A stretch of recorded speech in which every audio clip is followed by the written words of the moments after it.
এটা আপনি রেখে দিন। না বাবা, তুমি আমার ছেলেকে আমার কাছে ফিরিয়ে দিয়েছো, আমি আর কিচ্ছু চাই না। না না, এটা আমি আপনাকে দিচ্ছি না, এটা বড়বাবু আমাকে দিয়ে পাঠালেন আপনাকে দেওয়ার জন্য।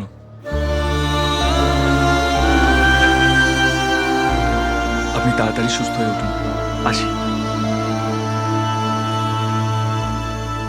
তোমাকে দেখবার জন্য মনটা একবারে ছটপট ছটপট ছটপট করছে।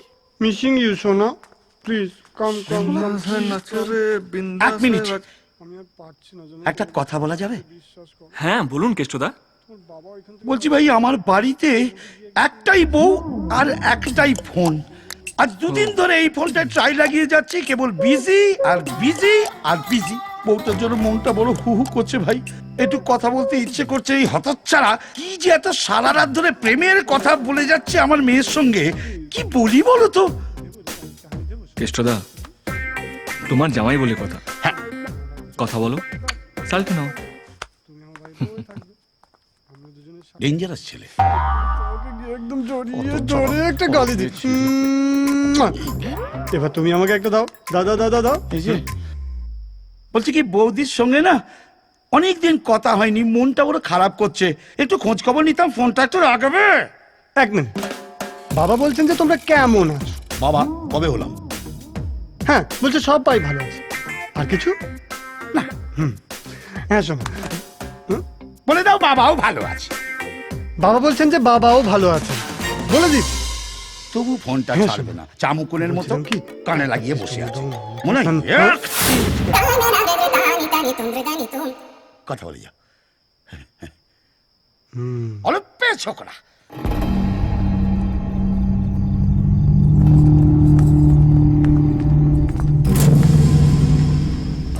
কি ব্যাপার এত রাতে? আমাকে মাফ করবেন, ভেবেছিলাম এ বাড়ির লোকেদের মন বলে কিছু নেই, কিন্তু আপনাকে দেখে বুঝলাম আপনি কত বড় মাপের মানুষ। আপনাদের জন্য আমার স্বামীকে খুন হতে হয়েছিল, আর সেই জন্য সব সময় আমি আপনাদের ক্ষতি চাইতাম। আজকের পর আমি ভগবানের কাছে প্রার্থনা করব আপনাদের যেন কোনো ক্ষতি না হয়। আমার এই ছেলেটাকে মানুষ করার জন্য আপনি এতগুলো টাকা দিয়েছেন। আমার ছেলেটাকে মানুষের মতো মানুষ করে আপনার কাছে ফিরিয়ে দেব। পৃথিবীর যে প্রান্তেই থাকি না কেন, আপনার এ ঋণ কোনোদিনও ভুলব না।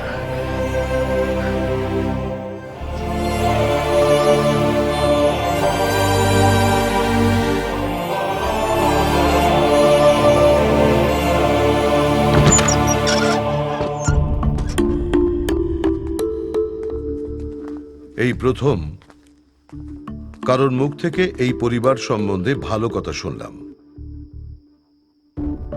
আর আমি এটাও জানি যে এর পেছনে আছো তুমি।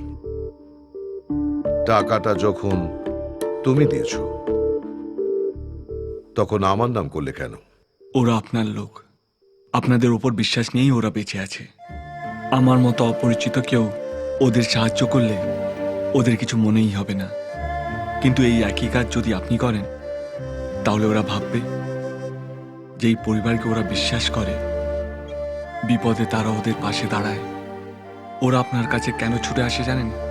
ওরা ভাবে ওদের মাথার ওপর ভরসা দেওয়ার মতন একজন আছে। ক্ষমতা মানে মানুষকে কন্ট্রোল করা নয়, মানুষের কাঁধের উপর হাত রেখে আমি আছি এটা বলা। এই গ্রামের প্রত্যেকটা মানুষ আপনার জন্য মরতে পারে, এইটা গর্ব করার মতো না। গর্বটা মানুষগুলোকে বাঁচিয়ে রাখার মধ্যে, যারা সহজে আপনার জন্য মরতে পারে।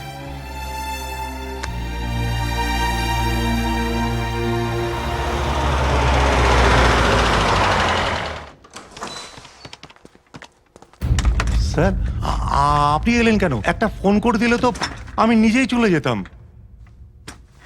ও আমাদের মেয়ে, ডিস্ট্রিক্টে ফার্স্ট হয়েছে, জয়েন্টেও ভালো র্যাঙ্কিং আছে। ওর স্বপ্ন ও ইঞ্জিনিয়ার হবে। আপনাদের কলেজে ওকে ভর্তি করে নিন। কে বলতে পারে, হয়তো ওর জন্য একদিন আপনাদের কলেজের নাম হয়ে গেল।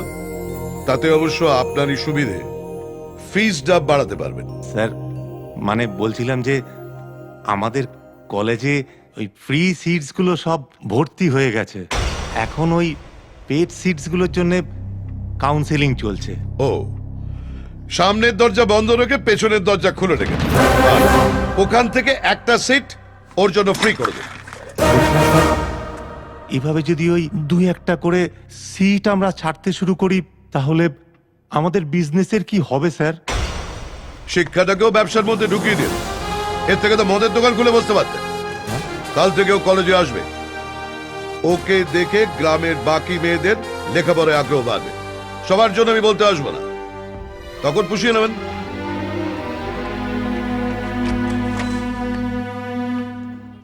শোন, মন দিয়ে পড়াশোনা কর, খুব বড় ইঞ্জিনিয়ার হতে হবে।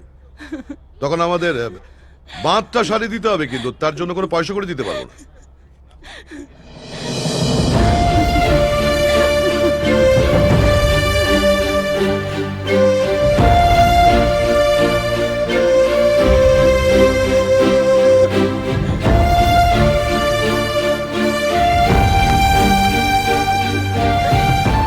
তোমাকে ছেড়ে আমি কি নিয়ে থাকবো, ভালোবেসে যাবো গো যতদিন বাঁচবো।